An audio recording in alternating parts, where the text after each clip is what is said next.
Hi everyone, it's Dr. Ramani. Welcome back to this YouTube channel on narcissism, narcissistic relationships, and healing and coping from narcissistic relationships. So, am I the asshole time? Because again, by popular demands, we got a couple of them coming at you. So let's take a look at this one. All right, and I can't, each YouTube is going to watch my body fall apart over time. Okay.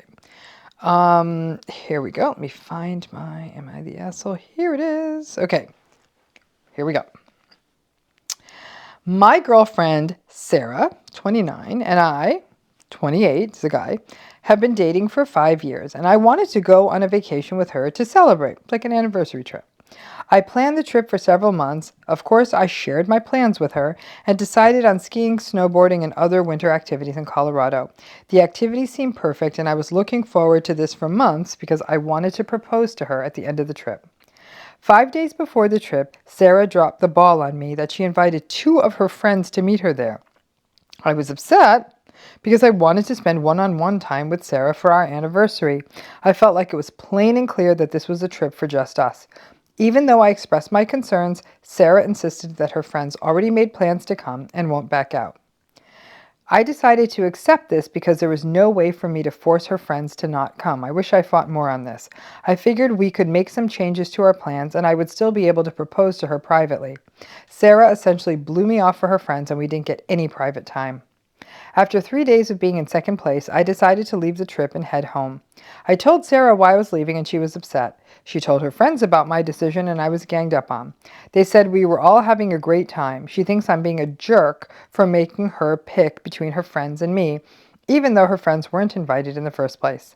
I never had personal issues with her friends prior to this trip.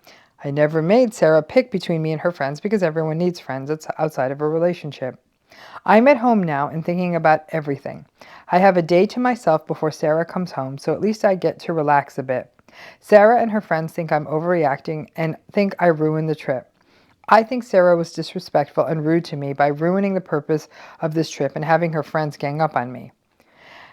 Now he adds here some little bit more of context. This was a planned anniversary trip. Romantic trip. I was clear that we have plans for just us 2. We've been on other anniversary trips together without her friends there. We did discuss marriage beforehand, so it's not like her proposal would have been out of the blue. And then he fills us in on how his friends were there as a support when the girlfriend came back into the house. And the girlfriend's friends didn't come and harass him, but the girlfriend hasn't come home yet. And I figured out what I want to say and I have it written out. So is he the asshole? So what do you think? I'm going to tell you now, no, you're not. What I am thinking though is maybe this woman doesn't actually want to marry you.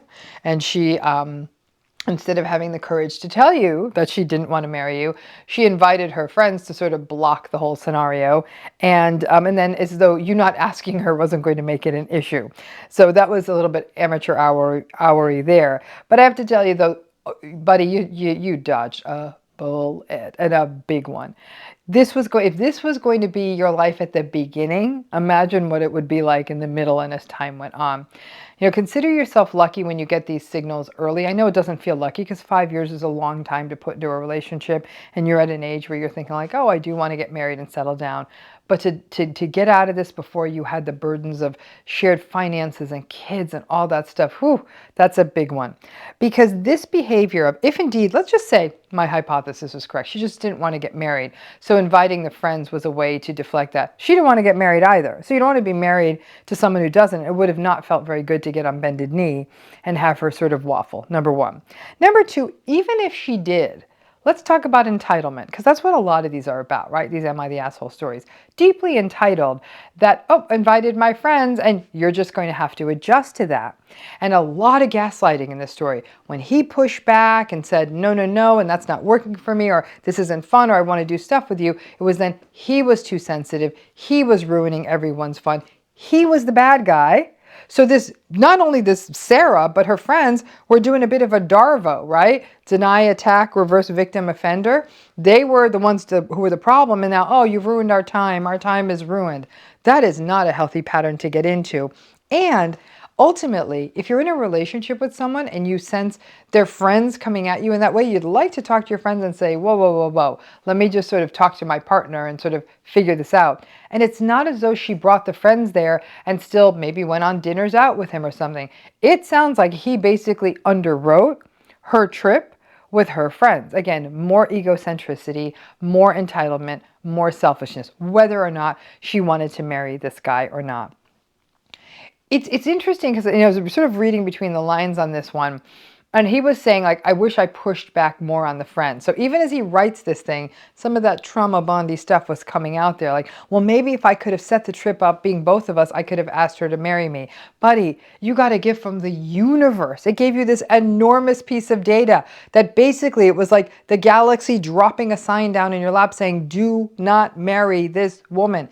Very few, very rarely are the signs this clear.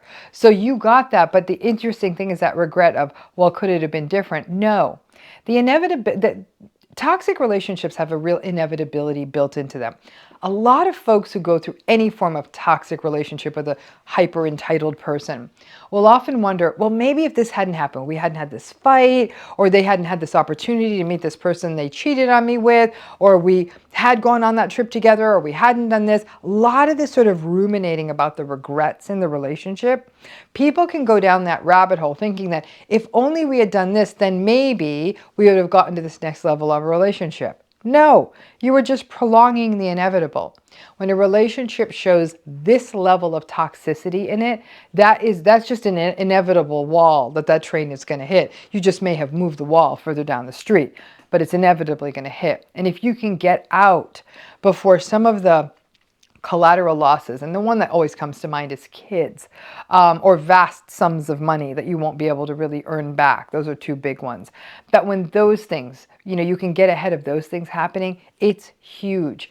But what happened to him? The friends, the ganging up, I'm going to do it my way, I don't care, you're the bad guy, gaslight, gaslight. But it sounds like he's got friends and he's got support, and he'll get back out there again. But yes, definitely, there's not much to say here. I think it has been said. There's no explanation. In fact, if I was coaching this guy through how to respond, I'm like, yeah, I do not feel good about this relationship. I don't think this is going to work. I would like to end it. I statements, take some ownership, and then a little bit of a bye-bye, and take that ring, sell it, take the money, and take yourself on another vacation with your friends. Thanks again.